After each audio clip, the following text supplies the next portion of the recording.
Hi, my name is Shane the Psychic. I'm with Sister Tim Walk here, and today we're going to be discussing what it's like to be a business owner, discussing what TJ's on Hair is, and discussing what it's like to be an investor, perhaps get some advice to those seeking to run their own business, or even, invest money into a business, such as a franchise. So Tim, could you tell us who you are and what you do here at TJ's on Hair? We do all kinds of things here. We do just about anything you can imagine with hair. We have tanning, and we have we're in tuxedos now. I've been sucked into fixing computers upstairs. I about do more of that than I do hair anymore. So my wife does electrolysis, and we do skincare, and we just hired a girl that does black hair. So How long have you and your wife been in business here? about 35 years, probably. What can you tell us about being a business owner? What's it like? Well, there's ups and downs, just like everything else. There's advantages and there's disadvantages. It's better than having a job. Because if you have a job, you're going to make X amount of dollars a week. And if you own a business, the potentials are always to make more or less, for that matter. But that's probably the exciting part about it.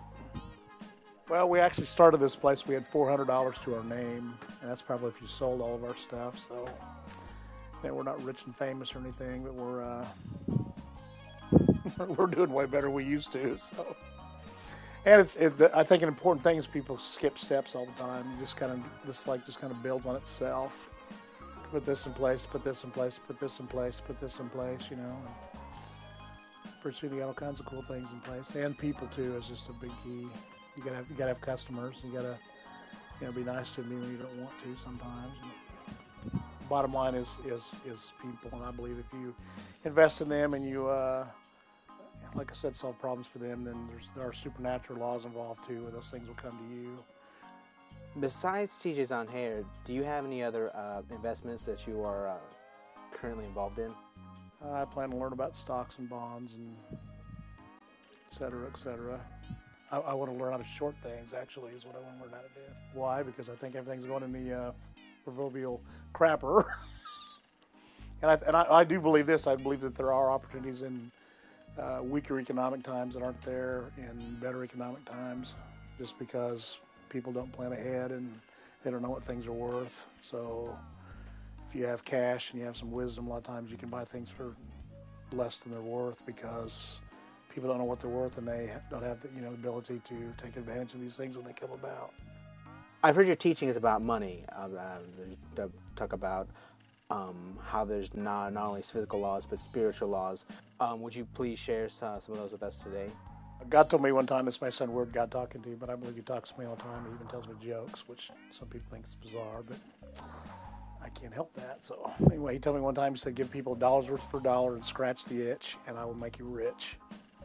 I thought about that a lot. What that means is you give people $1 worth for $1, don't cheat them, and solve problems. People give you money for solving problems. The bigger the problem, the more money they give you for solving it. So the Bible says in the book of Isaiah that things are line upon line, precept upon precept, here a little and there a little.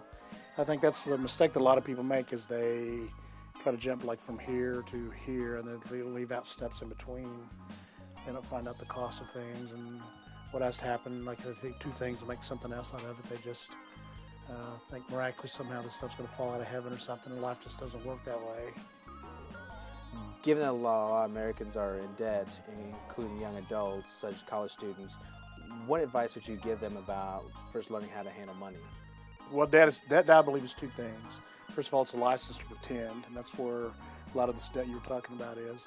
And second of all, it's a leverage to put you in a position to do things that you couldn't do if you hadn't borrowed that money, and there's a balance in that.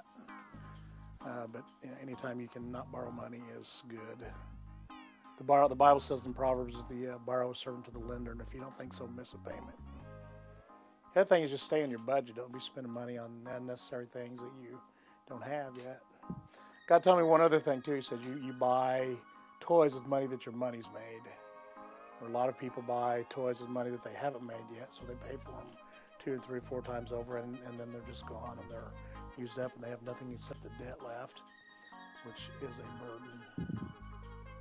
I always like to ask this question because I know where people's hearts are at. If you had $1 million, what would you do with it? Probably invest in other people and their hopes and dreams and stuff and what they're doing. you know, but they'd have to qualify because a lot of people just do this a lot, you know.